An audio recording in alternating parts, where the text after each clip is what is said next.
नमस्ते विद्यार्थी मित्रों, डॉक्टर कीर्ति की हिंदी की दुनिया में आपका स्वागत है। आज मैं आपके लिए कक्षा 10वीं हिंदी लोक भारती इकाई 1 से 7वां अध्याय खुला आकाश यह लेकर आई हूँ, जिसे कि कुंवर नारायण जी ने लिखा है। यह पूरक पठन के अंतर्गत आता है। आइए हम इसका परिचय देख लेते हैं लेखक का, कुंवर नारायण का। देखिए, इनका जन्म 1927 फैजाबाद उत्तर प्रदेश में हुआ। मृत्यु उनकी 2017 में हुई, लखनऊ उत्तर प्रदेश में। परिचय इनका नई कविता आंदोलन के सशक्त हस्ताक्षर कुंवर नारायण की मूल विधा जो है कविता रही है, यानी अधिकतर इन्होंने कविताएं ही लिखी है। लेकिन ये जो पूरक पठन हम पढ़ रही है इनके डायरी का एक अंश है ना।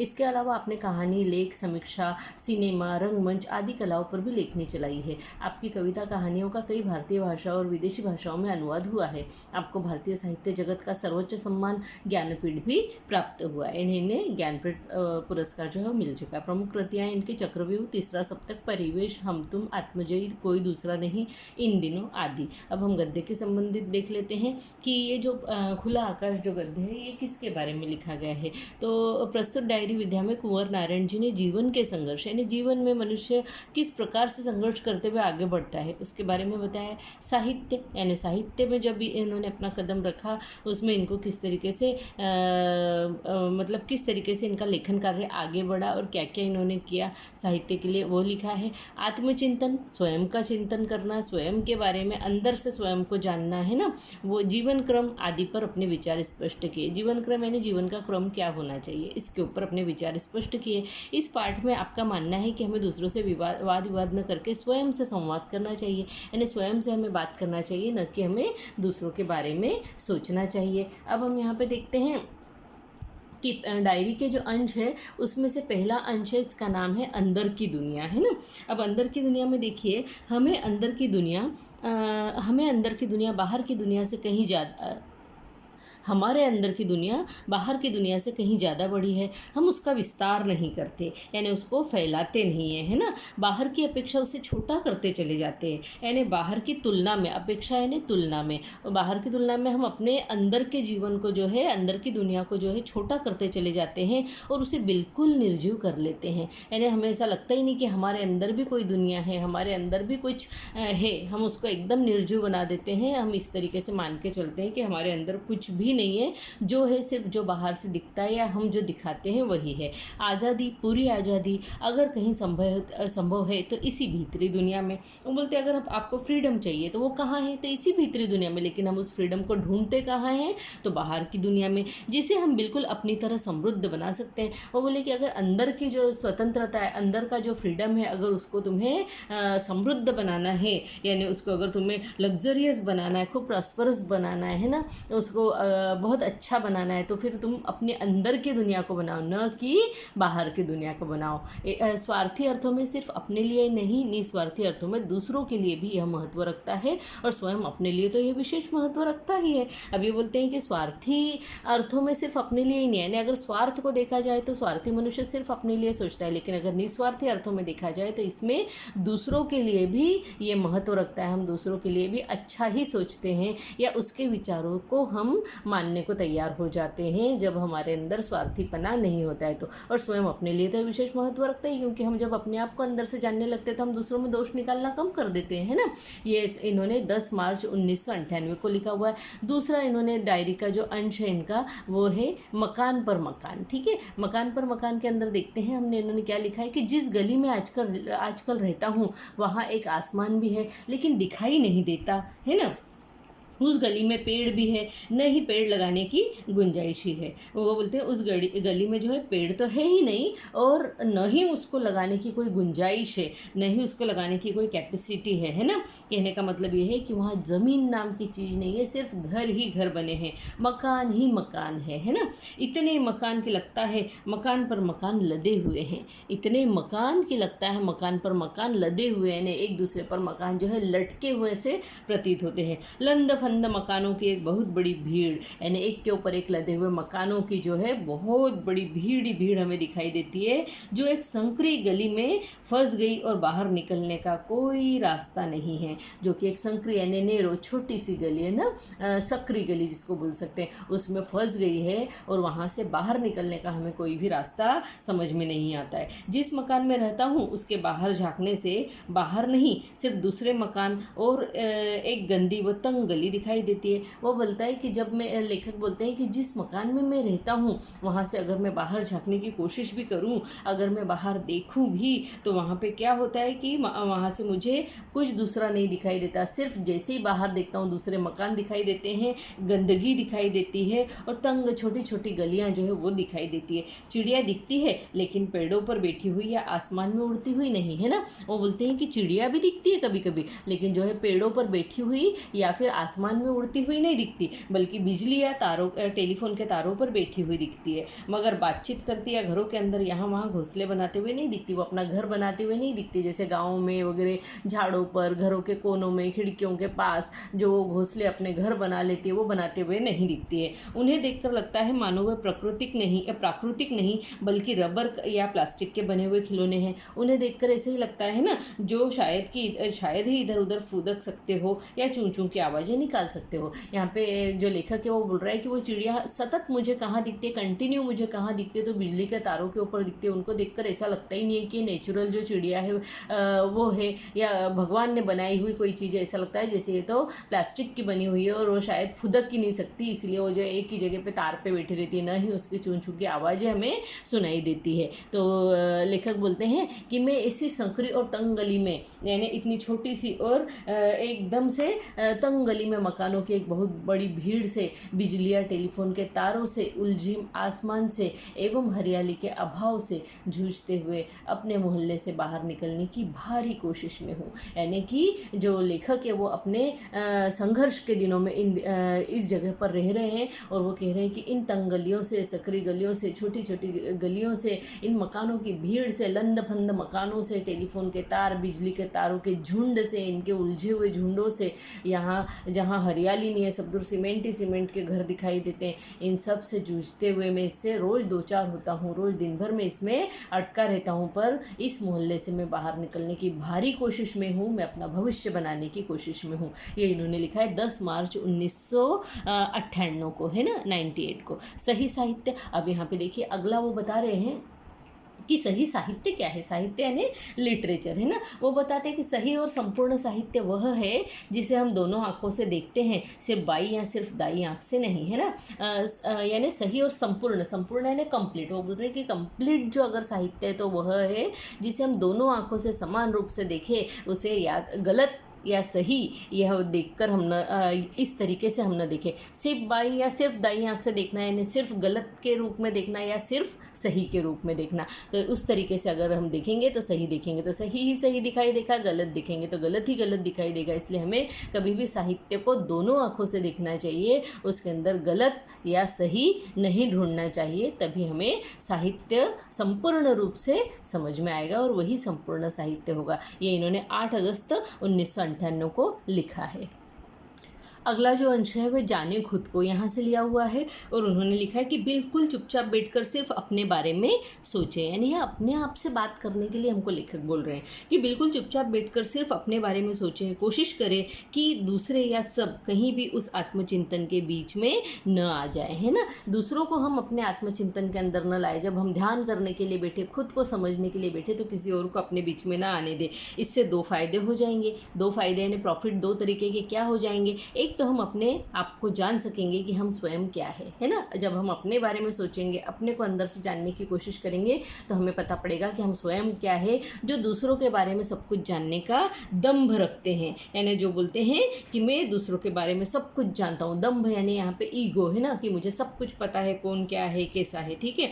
दूसरे, हमारे उस हस्तक्षेप से दूसरों की रक्षा भी हो जाएगी। हम जो बार बार दूसरों के बीच में जाके उनको तकलीफ देते हैं, उनको इंटरप्ट करते हैं, उनको डिस्टर्ब करते हैं, तो वो सारी चीज़ों से उनकी रक्षा हो जाएगी। क्योंकि जब हम अपने आप का आत्मचिंतन करेंगे, अपने आप के बारे में सोचेंगे, तब जब हम अपने आप को समझते जाएंगे तो हम दूसरों में हस्तक्षेप कम कर देंगे, है ना। जिसके प्रतिक्षण मौजूद रहते वे अपने बारे में न तो संतुलित ढंग से सोच पाते हैं, न ही सक्रिय हो पाते हैं। वे बोले जब हम दूसरों के बीच में हस्तक्षेप करते रहते हैं तो वो लोग स्वयं भी अपने बारे में नहीं सोच पाते, न ही अपने विचारों में वे सक्रिय हो पाते हैं, कोई कार्यकलाप कर पाते हैं, एक्टिव ही नहीं हो पाते, सक्रिय यानी एक्टिव। तो दूसरों की सोच समझ में भी उतना ही भरोसा रखें जिनमें जितना हमें अपनी सोच समझ में है। वे कहते हैं कि हमें दूसरों की सोच में भी उतना ही भरोसा रखना चाहिए जितना हमें अपनी सोच पर है। जब हम बोलते हैं कि नहीं यही सही है, हम दूसरे को हमेशा अगर गलत ही मानते हैं या गलती सामने वाले की हमारी गलती नहीं है, तो जब हम अपने आप को समझने की कोशिश करेंगे, अपने आप को अंतर्मन से जान लेंगे, आत्मचिंतन कर लेंगे, तब हम दूसरों की गलतियों को ढूंढना कम कर देंगे या उनको ढूंढना बंद कर देंगे। हर एक के प्रति हमारे मन में सहज सकारात्मक स्वीकृति का भाव होना चाहिए। जब हम आत्मचिंतन करने लगेंगे तो हम दूसरों को भी पॉजिटिवली ही देखेंगे, है ना। उनको पॉजिटिवली हम लोग एक्सेप्ट करेंगे कि सकारात्मक यानी पॉजिटिव स्वीकृत करना यानी एक्सेप्ट करना, किसी को मान लेना। दूसरा अन्य नहीं, अंतमय है, हमारे ही प्रतिरूप, हमसे अलग या भिन्न नहीं। और तब हम जानेंगे कि ये दूसरा है, ये जो दूसरा व्यक्ति है, सामने वाला व्यक्ति, वो कोई दूसरा नहीं है, अन्य नहीं है, बल्कि अंतमय ही है। जैसे हमें वैसे ही वो है, हमारे ही प्रतिरूप है ना। जैसे हमें वैसे वो है, मैं मनुष्य हूँ, वो भी मनुष्य है।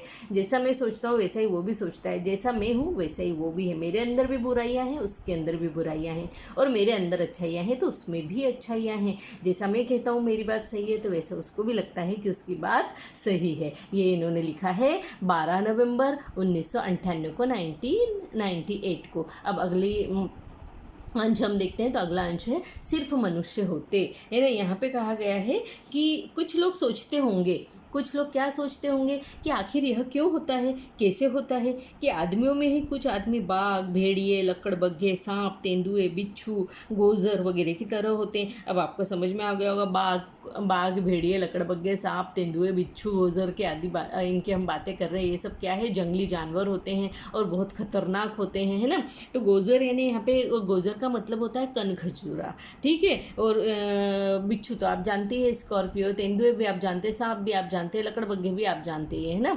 तो ये बोल रहे हैं कि आदमियों में कुछ लोग इस तरह के होते हैं, यानी उनका नेचर जो होता है इस तरह का होता है, इन जानवरों के समान होता है। कोई बाघ जैसे होते, कोई भेड़ियों जैसे, कोई लकड़बग्घे जैसे, कोई सांप जैसे, कोई तेंदुए जैसे, कोई बिच्छू जैसे, और कोई गोजर वगैरह के जैसे होते हैं। और कुछ आदमी कैसे होते हैं, कुछ तो ऐसे भयंकर होते हैं, डेंजर होते हैं, और कुछ दूसरे जो होते हैं वो गाय, बकरी, भेड़, तितली वगैरह की तरह होते हैं, यानी सौम्य स्वभाव के होते हैं ना। तो यहाँ पे लेखक बोल रहे हैं कि ऐसा क्यों नहीं होता कि जिस तरह सारे बाघ केवल बाघ होते हैं और कुछ नहीं, या जैसी सारी गायें सिर्फ गाय होती हैं, केवल गाय होती है और कुछ नहीं, उसी तरह सारे मनुष्य केवल मनुष्य होते और कुछ नहीं होते, तो कितना अच्छा होता। ये इन्होंने लिखा है 7 अगस्त 1999 को, यानी 1999 को। अब यहाँ पर लेखक यही कह रहे हैं कि भाई हम लोग मनुष्यों में जो अलग अलग रूप देखते हैं, कोई जो है एकदम जंगली जानवरों के समान गुर्राता रहता है, तो कोई ये बिल्कुल गाय के समान एकदम अच्छे स्वभाव का, नरम स्वभाव का रहता है, कोई गर्म स्वभाव का है तो कोई नरम स्वभाव का है, किसी का रूप इस तरीके का है तो किसी का रूप उस तरीके का है। तो अगर गाय हो सकती है, सारी गाय केवल गाय जैसी यानी एकदम सौम्य स्वभाव की हो सकती है, सारे बाघ एकदम बाघ के जैसे अर्थात खूब गुस्सेल स्वभाव के, डेंजरस हो सकते हैं, तो फिर मनुष्य केवल मनुष्य क्यों नहीं होता, सिर्फ मनुष्य क्यों नहीं होता, ऐसा यहाँ पे लेखक कहना चाह रहे हैं। आगे का हम इनका अंश देखते हैं डायरी का। तो उसका हेडिंग है लुका छिपा कर जीना, यानी किसी चीज़ को छिपा कर जीना, होना कुछ और दिखाना कुछ, है ना, इस तरीके का। मुझे जीवन को सहज और खुले ढंग से जीना पसंद है। सहज यानी यहाँ पर अगर हम लोग बोले तो नेचुरल ढंग से जीना जो है उसे पसंद है। यहाँ पे लेखक बोल रहे हैं कि मुझे एकदम नेचुरल ढंग से, जैसा मैं हूँ वैसा मुझे जीना पसंद है। चीज़ों को लुका छिपा कर, बातों और व्यवहार को रचा बसा कर जीना मुझे सख्त नापसंद है। यानी किसी चीज़ को छुपा लेना और दूसरों के सामने अलग तरीके का बिहेवियर करना, व्यवहार यानी बिहेवियर, यानी नाटक करना किसी के सामने अलग तरह का, यानी अंदर से कुछ और है, बाहर से कुछ और है, यानी है कुछ और, दिखा कुछ और रहे, दिखावा करना, ये उनको ऐसा जीना उनको सख्त नापसंद नापसंद है ना, एकदम से नापसंद है। वो बोलते हैं वह चारित्रिक बेईमानी है। अगर आप अंदर कुछ हो रहे और बाहर कुछ हो रहे तो ये आपका कैरेक्टर जो है वो बेईमानी वाला कैरेक्टर है, यानी आप जो है सच्चे आदमी नहीं है, जिसे हम व्यवहार कुशलता का नाम दे देते हैं। हम बोलते हैं ना कि देखो उसको बराबर से आता है कि कैसे यहाँ कैसे रहा जाता है, वहाँ कैसे रहा जाता है, यहाँ क्या शब्द बोलना चाहिए और वहाँ क्या शब्द बोलना चाहिए। ऐसे व्यक्तियों को हम व्यवहार कुशलता का नाम जरूर दे देते हैं। उसको बोल देते हैं कि वो जो व्यक्ति है वो क्या है, व्यवहार कुशल है, या उसको डिप्लोमेसी उसको पता है, लेकिन वो क्या होती है, वो चारित्रिक बेईमानी होती है ना, वो सच्चाई नहीं है उसके अंदर। और इसके पीछे आत्मविश्वास की कमी झलकती है कि कहीं लोग हमारी असलियत न जान जाए। यानी ऐसे लोग जो डिप्लोमेट होते हैं वो लोग क्या करते हैं, उनके अंदर उनके सेल्फ कॉन्फिडेंस जो होता है वो कम होता है उनके अंदर। उनको लगता है कि कहीं लोग जो है हमारी असलियत, हमारी सच्चाई न जान ले, इसलिए वो है बनावटी जीवन को जीते हैं। आखिर वह असलियत इतनी गंदी और धूर्त क्यों हो कि उसे छिपाना जरूरी लगे। यहाँ पे लेखक यही बोल रहा है कि हमारी असलियत इतनी गंदी क्यों होती है कि उसको छुपाया जाए। हर एक मनुष्य के अंदर ये चीज़ होती है कि वो स्वयं जानता है कि वो कहाँ पर गलत है और कहाँ पर वो सही है। वो अगर आईने के सामने खड़ा हो जाए और अपने आप को देखे तो वो स्वयं से नज़रें तक नहीं मिला सकता, इतना मनुष्य अपने आप में गलत होता है। लेकिन वो सदैव जीवन भर जो है दूसरों की गलतियों को निकालना ही उसका मुख्य धर्म समझता है। तो यहाँ पे बताया गया कि आखिर वह असलियत इतनी गंदी और धूर्त क्यों होती है जिसे छिपाना पड़े, और जिसे छिपाना जरूर लगे। ऐसे काम ही क्यों करो कि जिसे हमको छुपाना पड़े, ऐसे ही काम क्यों ना करो कि जो है वो सामने है ना। यानी जो अच्छा है तो अच्छा ही है। ये इन्होंने 4 जनवरी 2001 को लिखा हुआ है। अब आगे का इनका डायरी का अंश है कि जीने का अर्थ। अब यहाँ पे जीने के अर्थ में इन्होंने लिखा हुआ है कि बुढ़ापे का केवल यही अर्थ नहीं है कि जीवन के कुछ वर्ष कम बचे हैं ना। जैसे जैसे बुढ़ापे की ओर जो है उम्र बढ़ती चली जाती है तो लोगों को लगता है कि हमारे बहुत कम दिन जो है जीने के बचे हैं। यह तथ्य तो जीवन के किसी भी खंड पर लागू हो सकता है कि भाई हमारे जीवन के कम दिन बचे हैं। अब किसी को पता कि किसका जीवन कितना है। कोई तो बहुत कम उम्र में मृत्यु को प्राप्त कर लेता है, कोई किसी की उम्र बहुत लंबी होती है। तो ये तो जीवन के किसी भी खंड पर यानी किसी भी समय पर लागू हो सकता है। वो बचपन हो सकता है, वो यौवन यानी यंग एज हो सकती है, वो बुढ़ापा यानी ओल्ड एज भी हो सकती है। खास बात तो ये है कि जो भी वर्ष बचे हैं, जब तक जीवित और चैतन्य हूँ, जिंदगी को क्या अर्थ दे पाता हूँ या अपने लिए उससे क्या पाता हूँ। वो बोलते हैं कि जो भी वर्ष बस बचे हैं अपने जीवन के, वो हमें पता नहीं है आज भी हम 2 घंटे बाद भी जीवित है या नहीं, अगले क्षण ही हम जीवित है या नहीं, ये भी हमें नहीं पता है। तो फिर क्यों न जो भी समय हमारे पास बचा है, जो भी वर्ष हमारे पास बचा है, जब तक जीवित है तब तक हम चैतन्य के साथ में जी ले, इस भान के साथ में जी ले, इस कॉन्शियसनेस, चैतन्य यानी कॉन्शियसनेस के साथ में, या इसको हिंदी में कहें तो भान के साथ में, कि हम जो कुछ कर रहे हैं, बोल रहे हैं, देख रहे हैं, उसका हमें भान है कि हम क्या कर रहे हैं ना, उसको हम जानते हैं कि हम क्या कर रहे हैं, हम चैतन्य में रह के उस चीज़ को कर रहे हैं। तो ज़िंदगी को ऐसे इसमें हम क्या अर्थ दे पाते हैं, अच्छा या बुरा, या आपके लिए उससे क्या पाता हूँ, ऐसा कुछ जिसका सबके लिए कोई महत्व है। क्या जीवन से मैं ऐसा कुछ पा लेता हूँ, ज़िंदगी को क्या मैं ऐसा अर्थ दे पाता हूँ कि जिसका सबके लिए कोई महत्व हो, या किसी के लिए अच्छा और किसी के लिए बुरा ना हो, बल्कि सबके ऊपर वह समान रूप से महत्व रखे। लगभग इसी अर्थ में मैं साहित्यिक चेष्टा और जीवन चेष्टा को अपने लिए अविभाज्य पाता हूँ। अविभाज्य यानी जिसको कि विभाजित न किया जा सके, जिसको कि डिवाइड न किया जा सके। तो वो बोलते हैं कि जो साहित्यिक चेष्टा है, यानी जो मैं साहित्य लिटरेरी जो मेरा लाइफ है, जो मैं साहित्य में लिखता रहता हूँ, उसकी जो इच्छाएं मेरी है लिखने की, यानी साहित्य में मैं जो करना चाहता हूँ वो, और जीवन की चेष्टा यानी जीवन में मैं जो करना चाहता हूँ वो, उन दोनों में मैं अपने आप को अविभाज्य पाता हूँ। दोनों में मैं अपने आप को अलग अलग नहीं कर पाता। यहाँ पर मैं एक ही हूँ, मैं जो हूँ वो ही मैं मेरे साहित्य के अंदर दिखता हूँ, वही मैं मेरे लिखान के अंदर दिखता हूँ। वे कहते हैं कि 75 का हो रहा हूँ, यानी जीने के लिए अब कुछ ही वर्ष बचे हैं, लेकिन जीना बंद नहीं हो गया है। यानी इतनी उम्र हो गई है कि लोग अपने आप ही समझने लग जाते हैं इस उम्र में कि अब जो है हमारे जीवन के कुछ ज़्यादा साल नहीं बचे। जीना तो, लेकिन जीना बंद नहीं हो गया है। चाहे कितनी भी उम्र हो जाए, क्या मनुष्य जीने को बंद कर देता है? नहीं। यह एहसास कि मृत्यु बहुत दूर नहीं है, उम्र के किसी भी मोड़ पर हो सकती है ना। उम्र के किसी भी मोड़ पर यह एहसास आ सकता है कि मृत्यु दूर नहीं है, ये तो कभी भी आ सकती है। आज ही हम बैठे बैठे सोच सकते हैं अरे अगले क्षण भी मैं मेरी मृत्यु हो सकती है, मैं जीवित हूँ भी या नहीं हूँ, इसका एहसास होना, इसकी फीलिंग होना, इसको महसूस करना उम्र के किसी भी मोड़ पर हो सकता है। ऐसा हुआ भी है मेरे साथ, लेखक बोलता है मेरे साथ तो ऐसा हुआ भी है, तब हो या अब, यानी उस समय की बात हो चाहे वो अब की बात हो, यह सवाल अपनी जगह बना रहता है कि जीवन को किस तरह जिया जाए। या तो उसको हम सार्थकता के साथ जी ले, यानी उसको हम अच्छे से यूटिलाइज कर ले, है ना, जीवन का जो है अच्छी तरीके से हम यूज़ कर ले, या तो हम उस जीवन को किस तरीके से जाए, सार्थकता से, अपने लिए या दूसरों के लिए, यानी हम उस जीवन को किस तरीके से जीना चाहते हैं। महत्वपूर्ण ये है कि वो हम सिर्फ अपने लिए जीना चाह रहे हैं उसको, या दूसरों के लिए जीना चाह रहे, या फिर दोनों के लिए समान रूप से जीना चाह रहे। यह जो है 23 जनवरी 2002 को लिखा हुआ लेखक के द्वारा उनके डायरी में लिखे हुए का हमने अंश लिया हुआ है। अब दिल्ली में रहने का देखो क्या है इनका, कि दिल्ली शहर में घर ढूंढ रहा हूँ। शहर जैसे एक बहुत बड़ी बस, ये बोल रहे दिल्ली शहर इस तरीके का शहर है, ऐसा लगता है जैसे बहुत बड़ी बस है, शहर न होके क्या है, बस है। क्योंकि क्या है, सवारियों से लंद फंद हर वक्त चलायमान, है ना, सवारियों से लंद फंद, जैसे वो बोल रहे घर एक के ऊपर एक लंद फंद थे, लटके हुए थे, वैसे सवारियों से लंद फंद, यानी सवारियाँ जो है, लोग जो है एक दूसरे के ऊपर लदे हुए हैं। मेट्रो ट्रेन है या बस है या और कोई गाड़ी है, उसमें लोग एक दूसरे के ऊपर कैसे है, लदे हुए हैं, लटके हुए, हर वक्त चलायमान, यानी हर वक्त गतिशील, वे कभी रुकते नहीं। जैसे कहा जाता है कि मुंबई कभी रुकती नहीं है, वैसे ही दिल्ली के बारे में भी कहा जाता है, हर वक्त चलायमान, वो कभी रुकती नहीं है। दिल्ली में रहने का मतलब कहीं पायदान बराबर 2 कमरों में 2 पाँव टिकाकर किसी तरह लटक जाओ और लटके रहो उम्र भर। अब यहाँ पायदान यानी क्या, कि जहाँ पे पैर रखने की जगह मिल जाए हमें, और पायदान यानी जिसको हम डोरमेट बोल सकते हैं, उतनी सी बस जगह मिल जाए और उस पर खड़े खड़े जो है ज़िंदगी भर लटके रहो, 2 कमरों में 2 पाँव टिकाकर किसी तरह लटक जाओ और लटके रहो उम्र भर। यानी पूरी उतनी सी जगह की, इतनी छोटे छोटे वहाँ पे घर, इतनी छोटी छोटी वहाँ पे कमरे होते हैं कि उसमें हम इस तरीके से लटके हुए के समान हम महसूस करते हैं। ज़िंदगी का मतलब बस इतना ही कि जब तक बन पड़े लटके रहो, फिर धीरे से कहीं भीड़ भाड़ में गिर जाओ। यानी वो कह रहे हैं कि ज़िंदगी का मतलब ही सिर्फ इतना है दिल्ली में या बड़ी बड़ी जगह में, यहाँ बड़े शहर मेट्रो शहरों का नाम लिया जा रहा है ना, कि ऐसी जगह पर ज़िंदगी का मतलब ऐसा ही है कि बस लटके रहो, कहीं ना कहीं जहाँ छोटी सी जगह मिल जाए वहाँ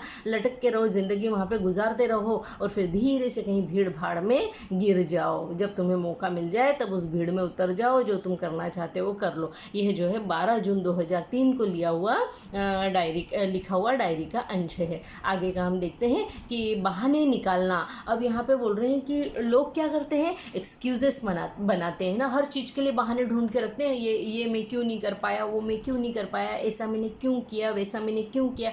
तो बहाने निकालना, जो हम शौक से करना चाहते हैं, जो हम मन से करना चाहते हैं, जो हमें अच्छा लगता है ना, वो चीज़ जो हम करना चाहते हैं उसके लिए रास्ते निकाल ही लेते हैं। तो वो हम किसी भी कीमत में करते हैं, चाहे वो स्टूडेंट्स की बात कर लो, उन्हें जो करना है वो पढ़ लिख कर भी कर लेते हैं, और जो नहीं करना चाहते उसके लिए बहाने निकाल लेते हैं। अरे पढ़ाई बहुत है, अरे पेपर है, अरे टेस्ट है, अरे एग्ज़ाम है, अरे ये है, अरे वो है। ऐसे हर व्यक्ति को जीवन के हर मोड़ पर यह लागू होता है, चाहे वो स्त्री हो चाहे वो पुरुष हो, कि जो काम वो करना चाहते हैं, उन्हें अच्छा लगता है, वो किसी भी कीमत पर, कितने भी बिजी होने पर भी कर लेते हैं। लेकिन जो काम वो नहीं करना चाहते, उनके मन में नहीं है, उसके लिए वो 1000 बहाने निकाल लेते हैं कि वो इस काम को क्यों नहीं कर पाए। ये डायरी का अंश लेखक ने जनवरी 2006 को लिखा हुआ है। आगे का हम देखते हैं, अपने से बहस, यानी स्वयं अपने से, खुद से बहस, है ना। बहस दूसरों से नहीं, अपने से करनी चाहिए, यानी स्वयं से करनी चाहिए, खुद से करनी चाहिए। उससे जो है सच्चाई हाथ लगती है, यानी हमें पता पड़ता है कि क्या सच है क्या गलत। दूसरों को तो सिर्फ सुनना चाहिए, दूसरों से बहस से केवल झगड़ा ही हाथ लगता है।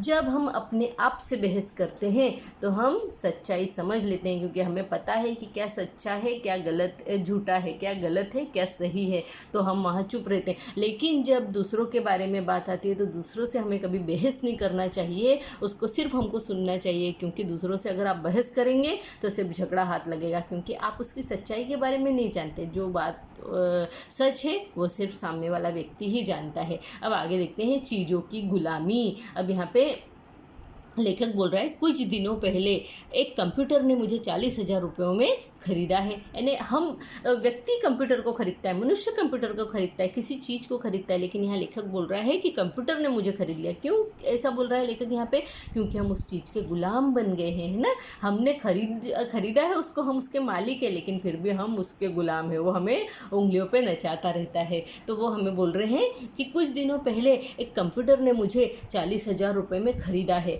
आजकल उसकी गुलामी में हूँ, यानी उसकी गुलामी कर रहा हूँ, उसकी स्लेवरी कर रहा हूँ, उसके नखरों को सिर झुकाकर झेलने में ही अपना कल्याण देख रहा हूँ। वो जितने नखरे कर रहा है, उसके जो टेंट्रम्स है, उसको सिर्फ झेलने में, उसके वो नखरे को पूरा करने में ही अपने जीवन की सफलता को देख रहा हूँ, अपने जीवन का कल्याण देख रहा हूँ। यानी उसे लग रहा है कि उसकी जो नखरे हैं उसको झेल कर ही मेरे जीवन में जो है कुछ अच्छा हो सकता है, कल्याण यानी अच्छा होना। उसका वादा है कि वो एक दिन वह मुझे लिखने पढ़ने की पूरी आज़ादी देगा, है ना।